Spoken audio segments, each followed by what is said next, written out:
దేవునామానికి స్తోత్రం కలుగును గాక. ప్రియులారా, ఈరోజు మీ మధ్యకు మరొక సందేశంతో వచ్చాను. అదేంటంటే, దానియేలు చూసినటువంటి దర్శనంలో మనము 3 గుంపులను చూసాము. ప్రియులారా, అక్కడ మృతులు మేలు కొనెదరు అనే విషయాన్ని మనం చూసినప్పుడు ఇది జరగబోయేటటువంటి సంఘటన మనం చూస్తూ ఉంటున్నాం. యేసు ఆ యొక్క దానియేలు చూసినటువంటి దర్శనము ఒక ప్రవచనాత్మకమైనటువంటిది. అందులో 3 గుంపులు మనం చూస్తాము.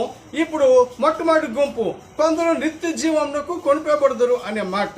నిత్య జీవం అనగా ఏంటి అని మనం యోచన చేసినట్లయితే, నిత్య జీవము అనగా నిత్యము జీవించేటటువంటి వాడు. మానవుడు పుట్టిన తర్వాత అతడు మరణించిన తర్వాత కూడా మరొక జీవితం ఉంది.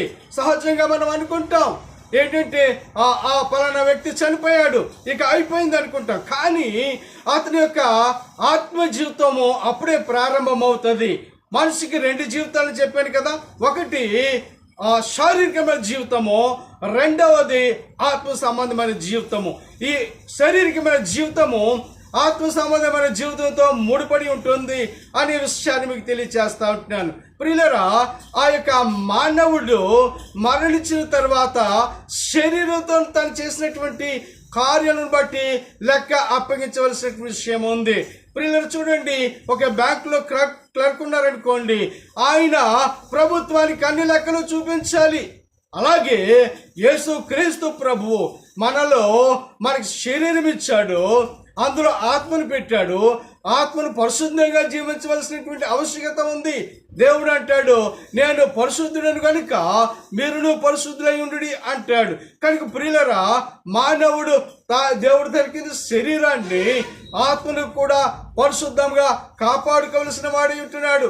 అయితే ప్రియులారా, అలాంటి యొక్క ఆ జ్ఞానాన్ని మరిచినటువంటి మానవుడు ఈ లోకంలో తనకు కావలసినవన్నీ కూడా సమకూర్చుకుంటున్నాడు. కానీ నిత్య జీవము అనగా పరలోకము అనేటువంటి దాని కొరకు బ్రతకటంలో చాలా వెనుకబడే ఉంటున్నాడు. ఆయా ప్రియులరా, ఈ యొక్క సమయంలో నేను చెప్పేది ఏంటంటే, ప్రియులరా, ప్రతి ఒక్క మనిషి కూడా పునరుద్ధానం చెందుతాడు. అంటే ప్రతి మనిషి కూడా లేపబడతాడు. లేపబడిన తరువాత అతనికి తీర్పు ఉంటుందనే విషయాన్ని దేవుడు తెలియచేస్తా ఉంటున్నాడు. కనుక ప్రియులరా, తీర్పు దినమందు ప్రతి ఒక్క మనుషుడు నిలబడతాడనే విషయాన్ని ప్రకటన గ్రంథంలో మనం చూస్తుంటున్నాం. ముందు సమయాల్లో అక్కడ కూడా నేను చెప్తాను.